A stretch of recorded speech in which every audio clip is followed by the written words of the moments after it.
Okay, so I'm good. Okay. And I just want to, first of all, as this is my first meeting as chair, I just want to acknowledge a couple things. I do want to acknowledge the past chairpersonship of Dr. Richmond that has set the bar pretty high. I've told multiple people that I'm her wingman anytime she needs me, and I'm appreciative for not only the work that she's done on the commission, but even more so the work she's done in the community. I'm also grateful for the nominating committee and the other commissioners who thought I would be the appropriate person for this at this time. So my only hope is that I hope that I don't let you down. But if I could just recenter us around, you have it on your meeting agenda, that the mission of the Metro Human Relations Commission is to protect and promote the personal dignity, peace, safety, security, health, and general welfare of all people of Nashville and Davidson County. I think that is a lofty mission. I think it's one that gives us great opportunity to interject ourselves in this commission in a lot of the public discussions that are going on around our city that have impact to the peace, safety, security, and health and general welfare of the folk in our community. So I do consider this an honor, and I hope to serve in this position with honor as the past chairs have in the past. So again, I'm grateful to the commission for voting me and the nominating committee for even putting forth my name. Thank you. So let's see, we do have a quorum. Yes, so this meeting is in process. To introduce our newest commissioner. Well, first let me say that Mel is sick, and we pray her speedy recovery. She says she's just not feeling too well, and I did have a moment of panic in that she was not going to be here. But I had to tell myself I'm a big boy, and we're going to make it through this thing. So our newest commissioner is Jorge, am I saying that correctly? Yes, but I don't see him. Yeah. Okay. All right, so he's not here. So we'll move on to the review and the approval of the minutes. You should have a copy of those from July 12th. I move we accept the minutes as written. Second. We have a motion and a second. Are there any questions? All those in favor say aye. Aye. Those in opposal? So we have the approval of the minutes. The next is the financial update. There's a note here that from the executive director, there's no new financial update, but that the budget for Metro FY22 has just begun. And I think that that is also something that the commission should think in lofty terms of how we might engage ourselves in the way the budget is going to be done this year, as it has been in previous years. I know that sometimes we may get pushback for butting in places, but I'm used to pushback. One thing that I've spoken with Mel about is the growth of the commission and its ability to tend to the work that it does. She's often talking about needing folks to do research and needing folks to do administrative functions that, again, going toward this mission. And if we think about it, there's only been mediocre increase in the budget in the last several years anyway. So I think this is a great opportunity for us as a commission to not only think about expanding the budget of the commission, but also making comments as they seem appropriate, or even studying issues as it moves toward the fiscal year 22 budget, which will be up on us in no time. We just came out of the last budget situation, and as many of you feel and have expressed, we're not all happy with the way the budget came out. So if we're not going to be happy, we ought to at least express up front what we would like for it to look like. And I know a couple issues for me as it relates to public safety and affordable housing are places, I think, as we continue on in this meeting, that we'll talk about that a little bit more. So if anyone wants to make a comment about the upcoming Metro 2022 budget, this might be a spot right here. Go ahead, Mr. Bennick. Well, the only comment I would make is to encourage the commission to follow up on its previously adopted resolution to implement or encourage Metro government, both the council generally and the mayor's office, to implement a equity lens process. Okay. And we're going to be talking about that, I'm sure, here in just a little bit more. But thank you for that. Any other comments on the upcoming Metro budget cycle? All right. Old business. Recommendation for full board related to complaint filed by NAACP Nashville branch. All right. How about I skip down, since I think we'll spend more time on this than we will on the second issue, the transgender inclusive health benefits. There's an update for us. Is this working? Okay. Hi, everyone. Mel's not here, so I'm giving the update. I've been working on a policy document for the transgender inclusive healthcare benefits that we plan to take to the benefit board by the end of the year. It's looking like maybe sometime in September, October, but we're waiting to hear back about when's best to do that and getting some feedback still on the document from HR. And that's kind of it.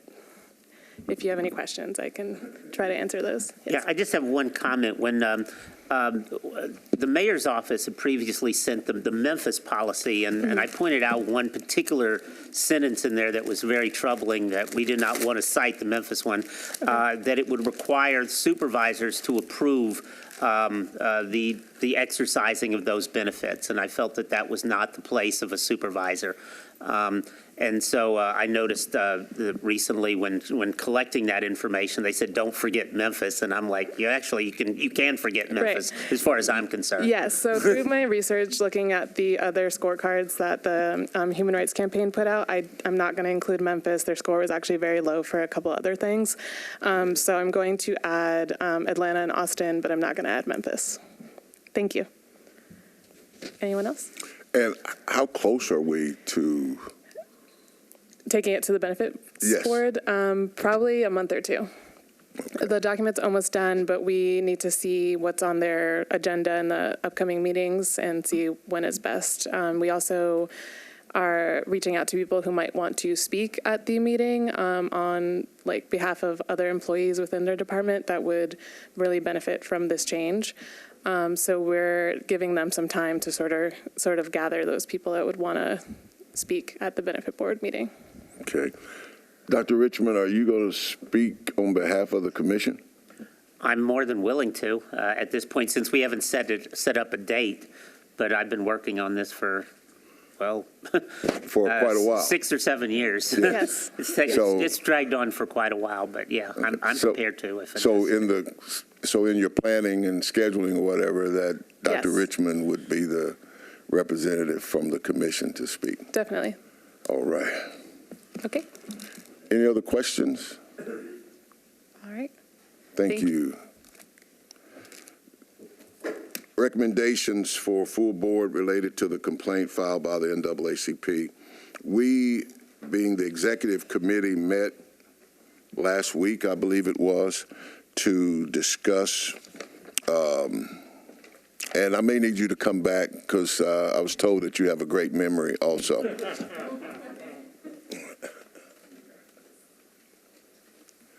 We received the complaint from the NAACP, and the executive committee met to discuss how would we go about addressing this. And I'm going to just give my rendition, and I would hope that the other members of the executive committee would fill in the holes in the places where we need.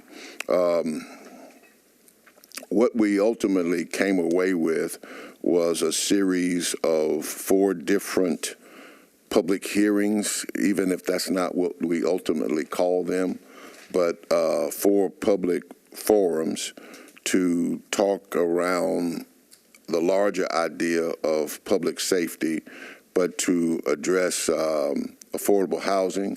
And from that conversation, affordable housing was the first one, since there's this immediate need in that respect right now to have additional voices on that. But also policing. What were the other 2? I was going to say, it was, the eviction was the first one, affordable housing was the second one, the third one was policing, and the fourth one is the budget.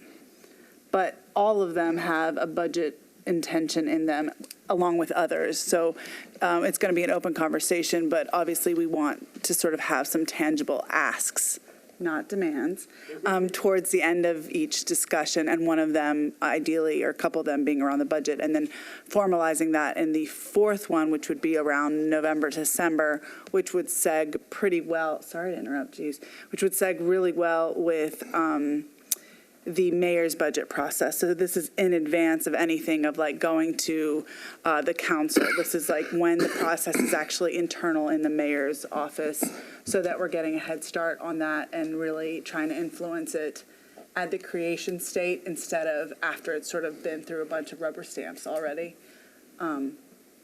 That's my memory of what we kind of came to. And if I could add more, Commissioner Tucker. I mean, you're on a roll. Sorry. And this came after like an hour-long conversation, which went in a lot of nonlinear directions, just to let you know. So there was a lot of trying to figure out what the best thing, and obviously the eviction issue, Commissioner Vennick brought it up. Most of the commissioners were really concerned with this, given the urgency of that issue right now and the lack of sort of public, a lot of media coverage on lots of angles of it. So we thought it was our responsibility to address it as soon as we could. Obviously, a month from now or 6 weeks from now is not going to be the most urgent response, but at least it will show that we've got our eye on this. We're expecting results and impact to come out of this. And so that's why that's the first issue. And we have partnered, and I think it's in here in the notes, but we partnered with a ton of, we are in touch. The commission, Mel, everyone's in touch with the relevant partners, including PATH, significantly with PATH, but others. We had a witness at our executive meeting, which was from Red Door. Thank you, Commissioner Richmond. So this would be very much in unison and with their leadership, because they're obviously on the front lines of this discussion. So just to let you know sort of how that conversation went and how it landed in this way, if that helps. Anyone else want to add to that? I see your finger on the button. Fingers on the trigger. I think that the only other piece that I would add, and I think we're going to dive a little deeper into it, is that I think that we would love to sort of form a little bit of a subcommittee that Commissioner Vennick and I would be a part of, to sort of just talk about what is the model to build this first one about evictions. And so what does that event look like? How are we putting that together? Would love other commissioners to jump on board with us as we put that together. And then our idea would be that the same model will be used for all 4, obviously, tweaking as needed based on the topic. But the plan would be that we create the model for all 4. Commissioner Vennick. I think another question that came up, courtesy of Commissioner Dash, was the S word, the subpoena word. Yes. And since I think legal counsel is here, it might be worthwhile, just in terms of for the commission to be knowledgeable about what limitations there are with respect to the commission's subpoena power, to understand what that is. So, legal. Please, could you please, for the record, give us your name? Matthew Garth. Garth. Garth. Thank you.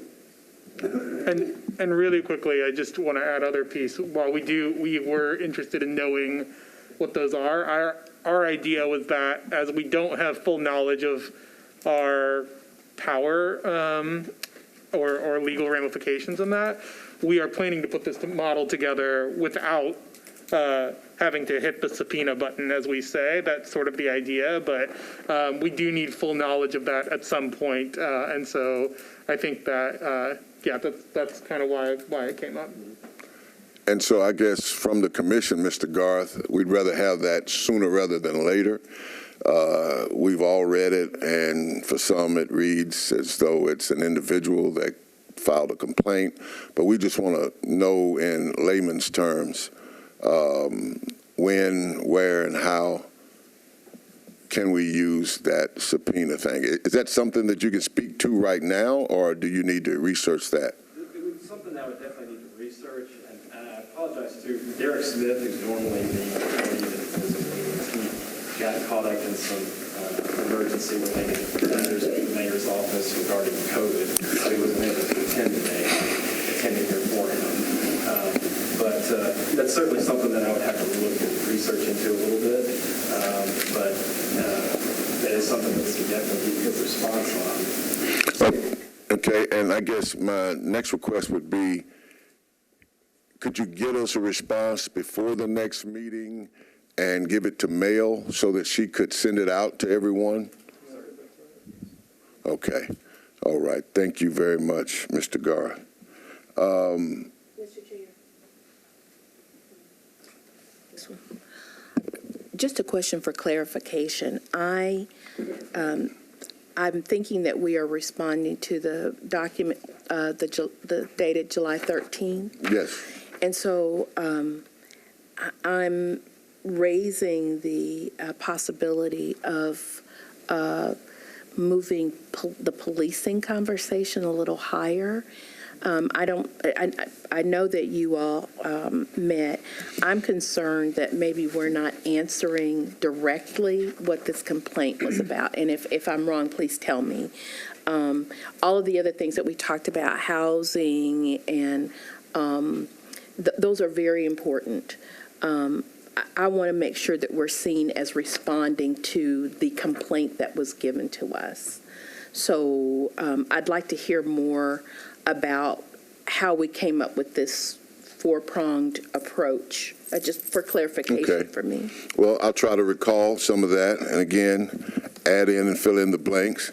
It was a long conversation that started around the NAACP letter, and in our conversations, it became clear that the most pressing issue, and again, I don't even know if that's the right way to even categorize it as the most pressing issue, but we're all aware of this eviction thing and how there seems to be a lack of consolidated response, and that even from the affected demographic, there's this other group that is outside of what funds are available to help those who are in the 80 to 120% AMI that these funds don't even address. And so during our discussions, we kind of came to that consensus. Now, the second issue, which was housing, I don't have a problem with flipping policing up to the second issue. And I think as we talk, and maybe we'll just get a motion in a second and see how to proceed with the bits and pieces of this. But the major issue was these evictions are right here upon people, and we all know folk, and we all are involved with organizations that are trying to deal with what this may. Commissioner Bennett. I think one of the things we did not talk about at the executive committee meeting last Thursday was actually, responding in writing to the NAACP about what our plan is. So I would suggest that when the commission adopts whatever action it's going to take, that there be a response written to Cheryl Gwynn as president of the NAACP Nashville branch. advising her of the actions we plan to take forward, moving forward. I think that's part of my concern that, of course, the evictions are on us, and that is a critical issue. At the same time, we were contacted about this critical issue. And I think that I would feel that the commission is not being responsive if that weren't uppermost in the conversation. It's not one is more important than the other, but to respond to their concern in this letter to me would mean that we need to respond to that specific issue and then do the eviction and the other things as well. That's my only concern, that I don't want us to come across as non-responsive. Okay, that's taken. I'd like to just open that up for a little bit of conversation. I just wanted to jog a couple memories also. I think Dr. Richmond also raised the concern about addressing the district attorney point of the letter and how we weren't sure how to approach that. And so I think Mel suggested also offering the NAACP a chance for us to sort of mediate a conversation between the NAACP and the district's attorney's office. And so I think that was also a possibility of being part of our response to the letter as well.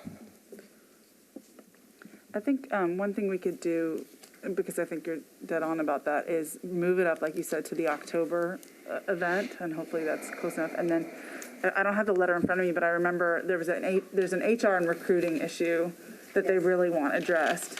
So we can make those the main, some of the main items that we address in this hearing about how do we bring attention to the way that officers are being recruited and backgrounds and histories that are being avoided or ignored to bring them on. That seemed like a really big one, obviously. And then the case of the shooting itself and how that's impacting the public because it's not being held accountable or anything like that. Those are the two big ones. Other than so I think those we can make those the main agenda items, address that in the letter that we write to them, and I'm guessing there's things under that as well. I mean, this HR issue about how officers come in and how their past are ignored that probably is bigger and deeper.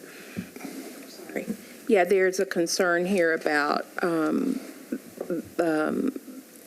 performance, reviewing the performance, that there was something on his background before all this happened. And then, as you said, with the district attorney about consulting family before, and those are things I don't know the answer to. I'm just suggesting that we attend to the letter as it was written, not to the exclusion of other things, but just if we're responding, then to me, we need to respond. And a letter might help, as my colleague. Yeah, let them know that we're doing it. And then I think HR is going to be a lot bigger than just this. Yeah, yeah. It's going to be going to be a big issue. Right, because the whole session almost. Yeah, so because they're also talking about recruiting of people of color as well. So, yeah, I think you're right. And just for a little bit of context, the COB was prepared at their last meeting to respond to the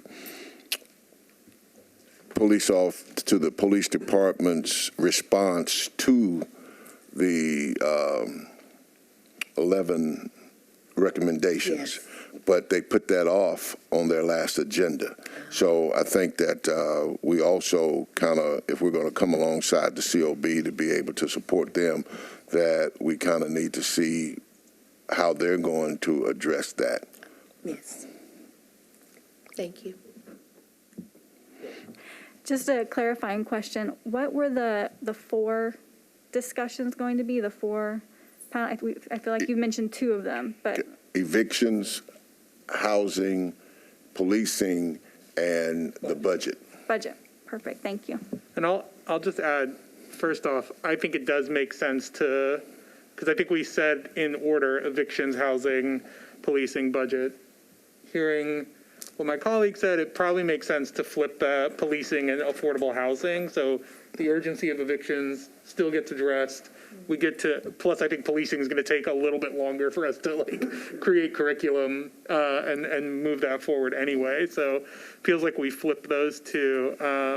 And then just to add, as we mentioned earlier, I think the other point that we added was that, the budget kind of encompasses all of this. There's like a line item for budget on the previous three. And so we really want it to be kind of a escalating thing of like, this is what a budget could look like under an equity lens. And so that was sort of the idea. And so that's why we were ending with budget, just to be clear. Commissioner Venning.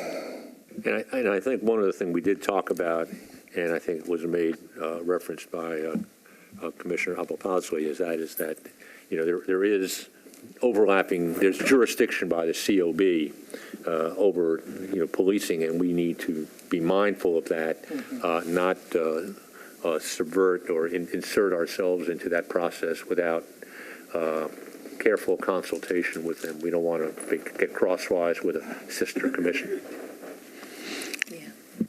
If I could add something. Go ahead.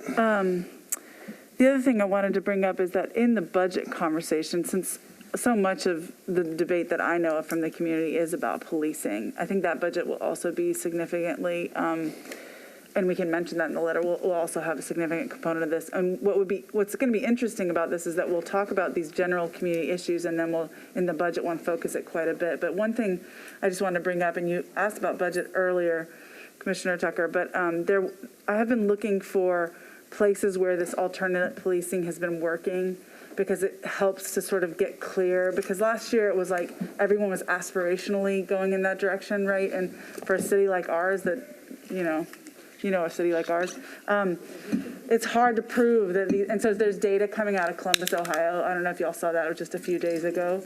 So there's things like that that'll be around and that we can use to help plan some of that budget conversation, because it's gotten much more concrete than let's deal with it with social workers or whatever. So might have a fighting chance. I don't know.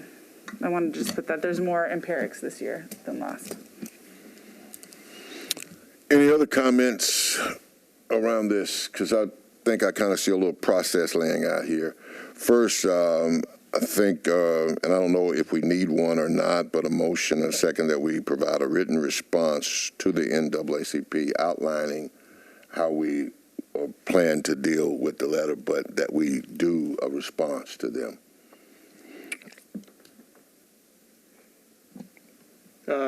I'll make that motion. Second, yeah. Been properly moved in second. All those in favor? Aye. Those in opposal? Okay, so the motion passes, and I will get with Mel so that we can do this sooner rather than later, and we'll send it out to everybody to get your comments, and you can make comments on it, and once you send it back, we will hopefully have it sent well before our next meeting. And this other issue that I want to make sure that everybody understands what it is that we're proposing to do with these hearings, and based upon what we get from legal as it relates to subpoena, not that that's what we're trying to do, but not only the letter from the NAACP that is requiring us to respond, but the commission has worked for the last 4 or 5 years, I know, on this equity lens. And we've had multiple discussions along the way. It seemed at one point, I think we've gone through 4 mayors in 6 years. And so some were more interested in it than others. And so I appreciate Commissioner Vennick bringing it back up, because there was quite a bit of work put into it. And if I'm not mistaken, I don't have it here, but I think it was 8 criteria. Is that not what it was? But it was several criteria that allows a system or an institution to do their work through a lens of equity. And in the distribution of goods, the deciding that the city per se makes, it appears that the issues of equity are not always considered. And so by the city, if they would ever adopt this equity lens, it would create a process by which I believe that the ultimate distribution of our public resources would be a lot better served. So as Erwin brought it back up, if we could get that equity lens document and email it to everyone so that they will at least have it.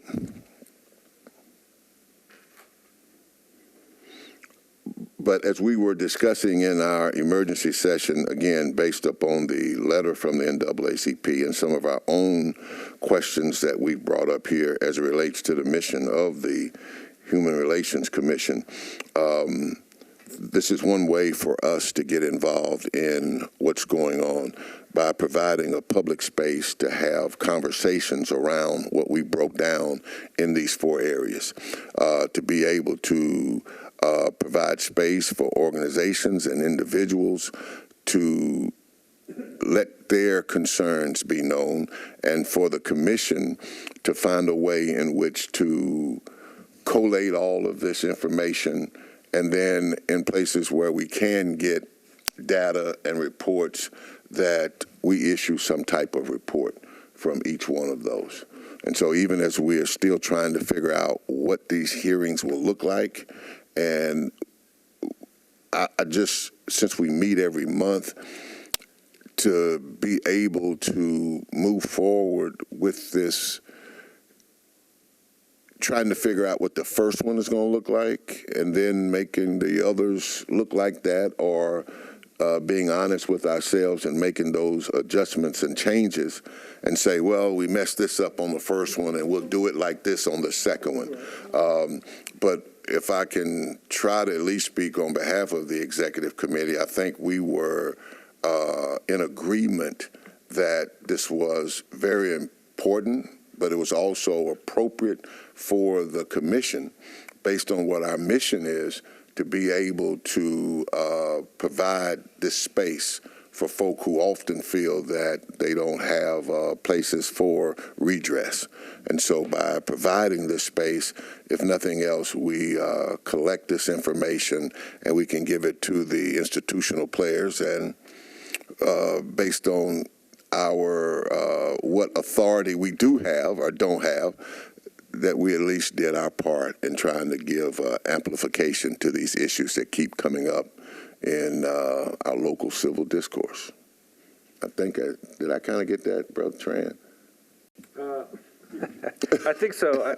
I would just add that one of the things that we talked about was to disseminate the information, but to bring in voices who are on the ground working with these communities, to give them the space and to incorporate and document their suggestions, their questions, their worries, so that we all understand and act as a mediator between that and officials in the metro government and other places to be. And the other thing that we also mentioned, that there are large pots of money that are coming down the pipelines to address these housing issues from the federal government. And I think we all know about the kind of block that's occurring now, so we want to address these pots of money that are coming down, hopefully to sway or find the most effective and most efficient ways for the city to distribute this money. Thank you, Commissioner Tran. Commissioner Vinnick. And along those lines, I had a communication with Vice Mayor Schulman last week and confirmed that the most recent pot of money has arrived. So it's in Metro government's coffers right now.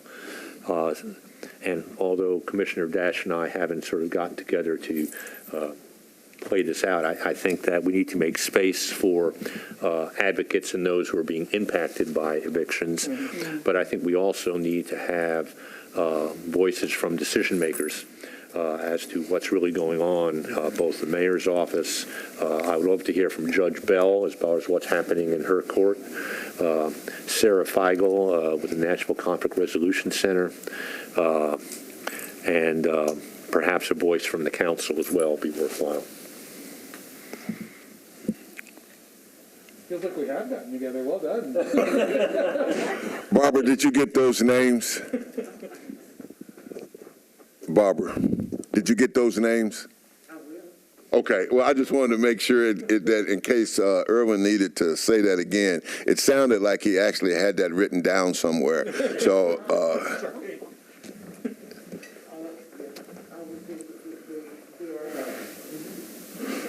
okay. right, so we need to move as a commission that we would begin this scheduling of these 4 hearings, public hearings. And if I'm correct, we have evictions, policing, housing, and budget. And that we would begin with evictions. And again, we don't, just as Commissioner Vinnick spoke, we're trying, and we need your input also, to create this space where we can hear from everybody, but we can also add voice to what we're hearing in our communities as well, and that we can gather this information and compile it in a way that it would be a contribution to how the decisions ultimately will get made.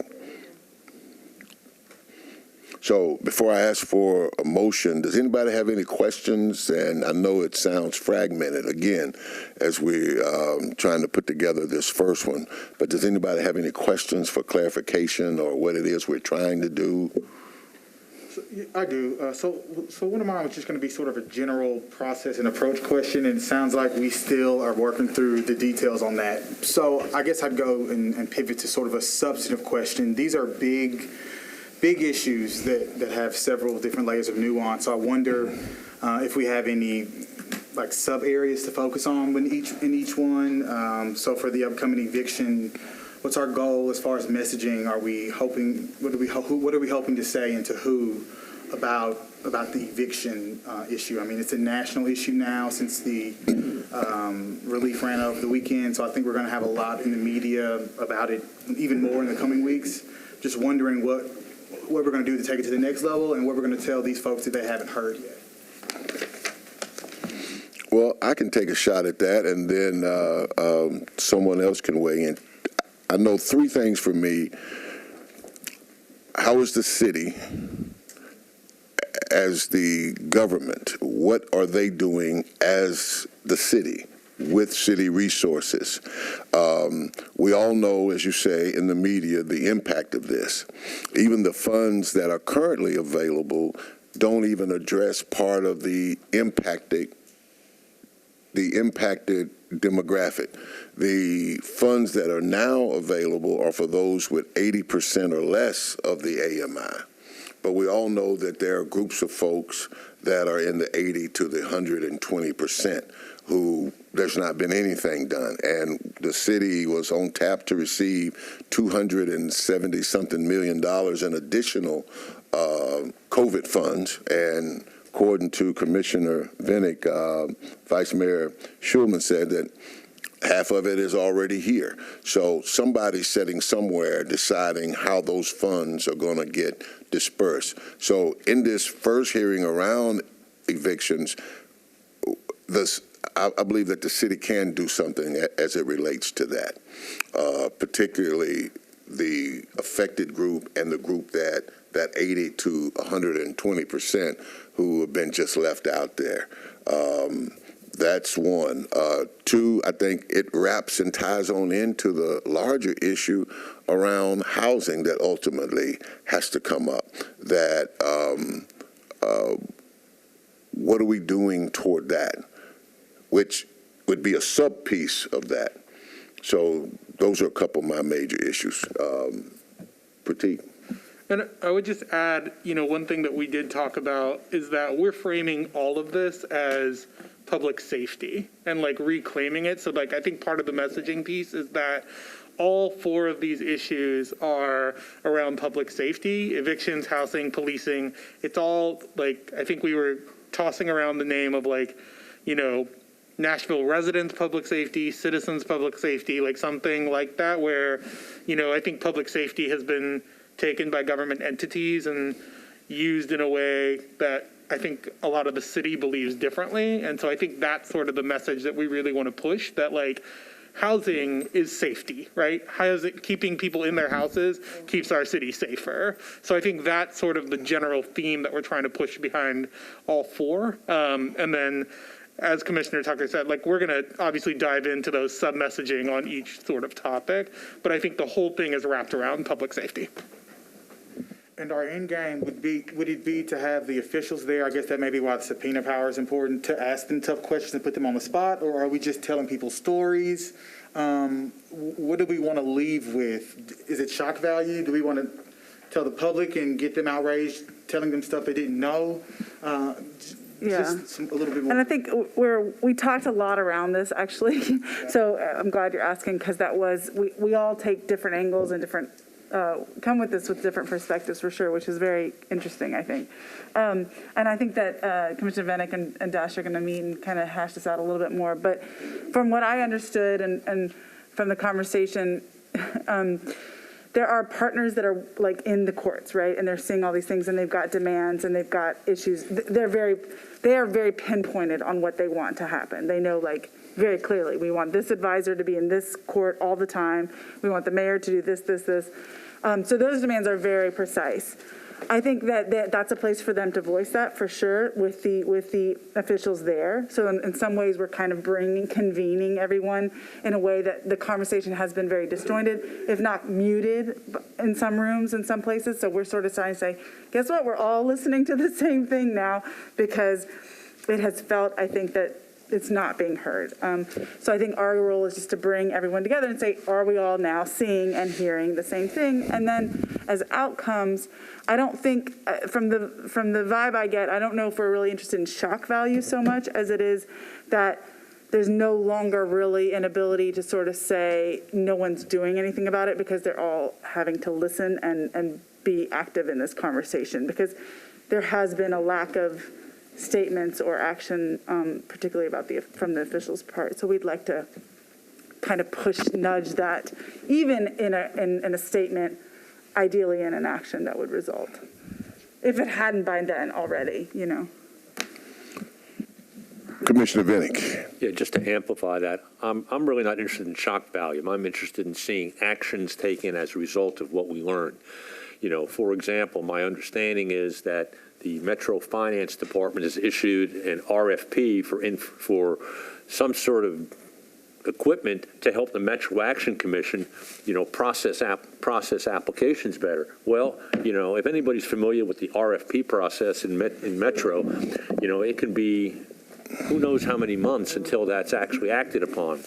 So I think we need to sort of try to figure out and encourage the decision makers to take more immediate action to solve a problem, which really is just getting information out and getting information processed.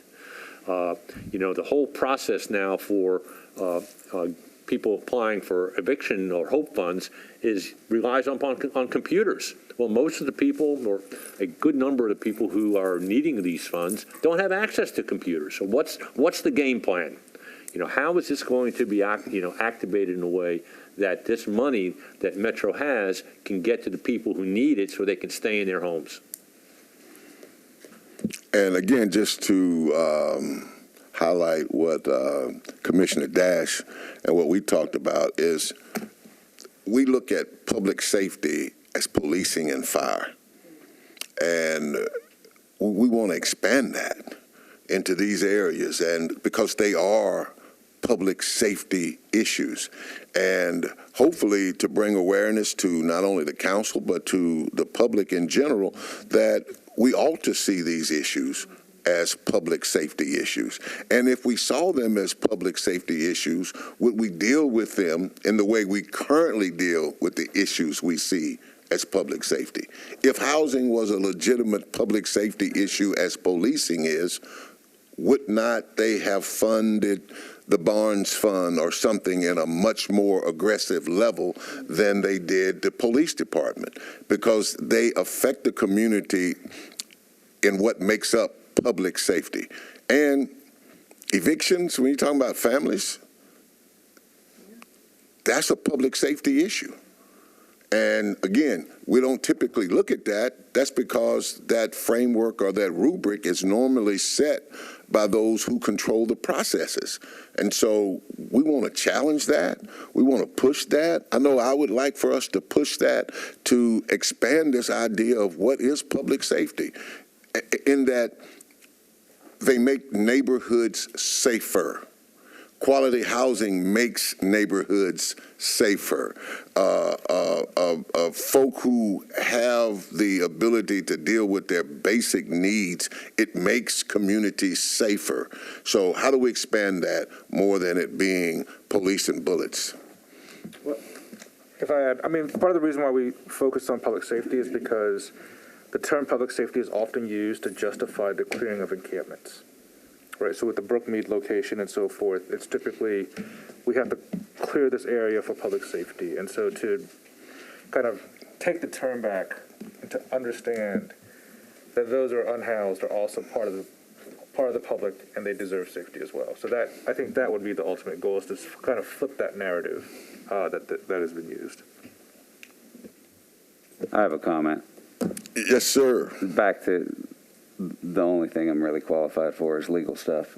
Erwin mentioned that you were going to invite the judge to attend the issue on evictions. And I think it would be extremely helpful if the judge understands that people may have an option to get funds, but it takes forever. And maybe somebody could formulate like a pro forma motion that Metro gives people to say, you know, make this motion with the judge to add, like, sort of like a slow pay motion where you say, we expect we're going to apply for these funds and we expect we'll get them, but it'll be this long. This is what we would expect would be able to get. Can you please reschedule this for 6 months or however long it takes? And that could be a form that they give. Somebody from Metro could have a form there to give people when they're about to be evicted. And if the judge hears in this listening session that it takes 6 months to process, then I think she may be inclined to grant those kind of motions. Unless the landlord has, demonstrable harm that's going to come about in those 6 months. If eviction isn't moving forward, then it seems like just wait 6 months for your money, man. I understood that the real estate lawyers were really pretty intense and influencing the process quite a bit. What real estate lawyers are intense? I've never met an intense real estate lawyer in my life. Maybe collection lawyers are intense, but real estate lawyers I don't think are. While you look for I guess it's the that, collection Commissioner lawyers Mann. doing it. Okay, yes, well, one thing I wanted to say too, in looking at who we're reaching out to would also be your landlords, because some of them are small landlords. Not everyone is a large corporation who can wait on their funds and wait on the resources. So also, having that part of our audience for the landlords to understand what the resources out there, and some of them can help their tenants as well to, flow those funds back to, the small landlords who that's their income. And so they're hurting as well. Yes, and that, although we didn't say that specifically, we talked about that. And that's even more of that 80 to 120 group who are people like you and I that mortgaged the house we live in to go buy the house around the corner that the person who's living in it hadn't been able to pay for the last 9 months. And so that needs to be a part of this conversation, that heretofore there are no funds that are available for those type folk who need that. So yes, that would be both and. Yes. Okay. Were you getting ready? You were going to say something? I looked it up. It's debt collection lawyers. Yeah. Sorry. Totally intense.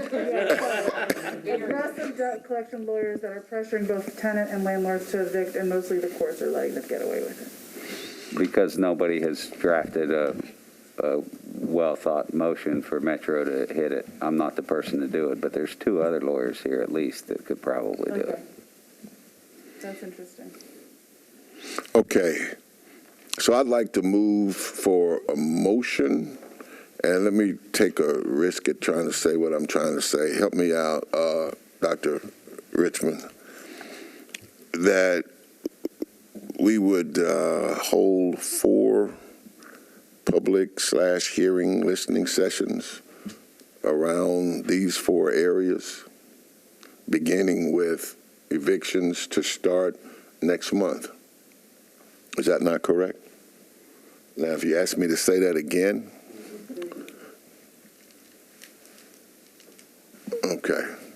something along that. Once a month. I would just add, the once a month piece that each is happening August, September, October, November, I think we said. And then just like with the caveat that, depending on what happens with Delta variant and all this other stuff that we may need to tweak, and if so, we will. But throwing all those caveats in there, I can make the motion. Okay, you go right on. I'm make a motion that we have, oh man, I can see why you struggle with it. Make a motion that, you know what, Commissioner Richmond, I'll actually, the last motion, I'll pass it over. Okay, I move we set up a series of monthly public hearings on public safety covering the topics of evictions, policing, housing, and budget. And I'll second. All those in favor? Aye. Those in opposal? Ayes have it, and that carries. Okay. Thank you very much. And again, we want to be fluid in this because we really want to be as helpful. And again, to address the commissioner's question, I don't think shock value helps us very much. So as we prepare for this first one, that we're going to trust Commissioner Vinnick and Pratik to work on that. It would inform us as we even move forward on how best to do it to get the best response. Any other discussion around that? I'll just add, if anyone else wants to join us, Yes. free. It doesn't just have to be us. So if you're interested, please maybe just let us know after the meeting or something. We're going to be probably setting a date. Well, that's a good question. So is that a public meeting? Oh, yeah. Yes, I was going to say, our office can be in touch with everybody to schedule a time to meet, because if you have more than one of you, it is a public meeting. So we can sort of send the doodle poll to schedule a strategizing session, and if anyone else wants to join, that'd be great. And then we'll have staff and maybe the interns also join to help, reach out to people and stuff like that. Okay. Because these 4 public meetings will also be additional public meetings to the regular commission meeting. So along those lines, I would, to the extent possible, think it's very important to try to have the first of those meetings next week sometime. Yeah, I agree. Thank you.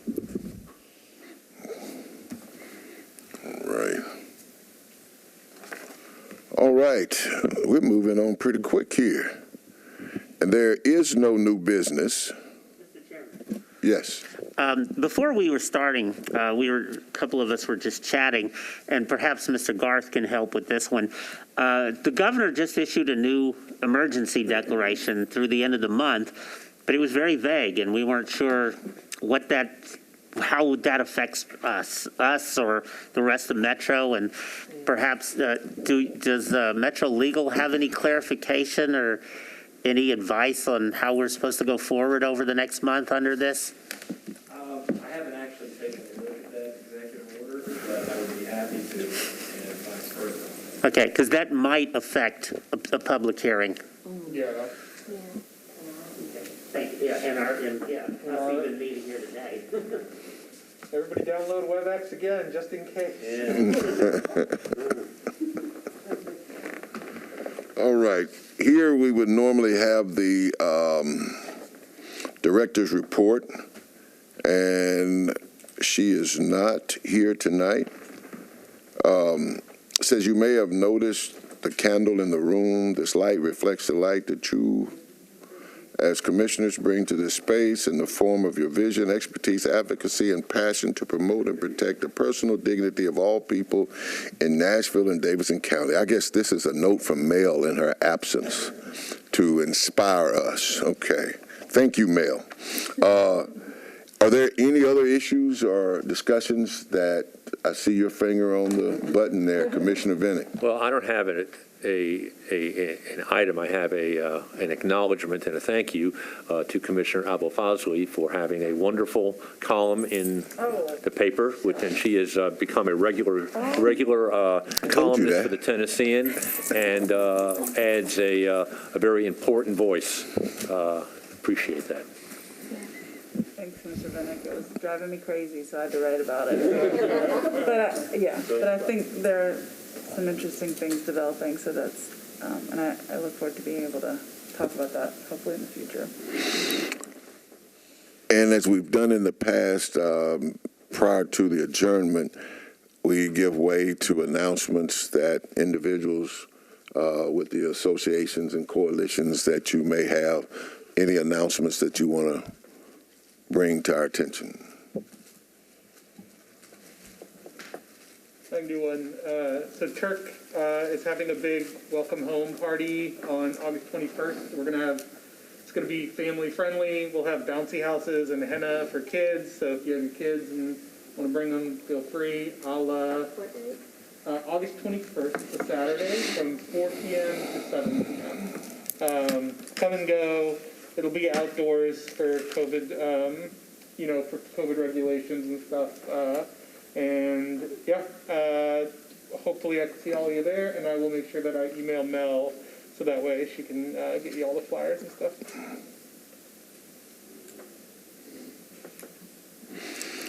Any other announcements? Yes, ma'am. I just have a quick note. At the front, there was a few binders for any new commissioners that may have not gotten an orientation binder. It just has some foundational documents for the commission. So if you haven't gotten one, you can grab one on your way out. And there's also the mobile diversity seminar that has all of the information that they use that I think would be informative if you have not. And also, if you've never participated in one, please see Miss Barbara, and she'll put you on the list to show up.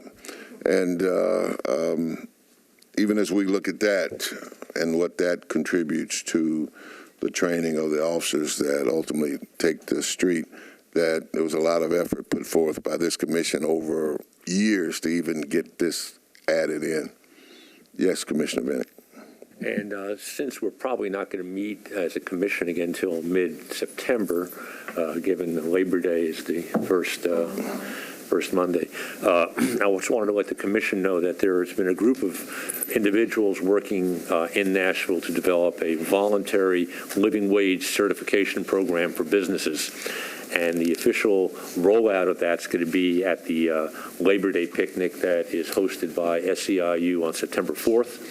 And I would encourage everybody who has or knows of any business that might pay a living wage, which would be $17.40 an hour without health insurance, or $15.40 an hour with health insurance, to forward that information to info@NashvilleLivingWage.com. The plan is to encourage employers to certify themselves. They will get certification for 2 years. They will have a little nice plastic thing to put on their decal to put on their window. And the whole idea is to encourage employers in Nashville to be paying a living wage. Is the chamber involved or informed of this? The chamber is not involved in this. This is an effort outside of the the chamber, and it's part of the aftermath of the Nashville Rising event that occurred 2 years ago. Okay, thank you. All right, if there be no other business, the chair will entertain a motion to adjourn. All those in favor say aye. Aye. Thank you all so much for your time.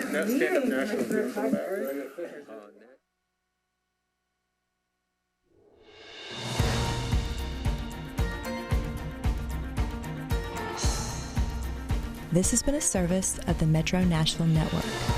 If you would like to see this presentation again, or for more information about this and other programs, visit nashville.gov.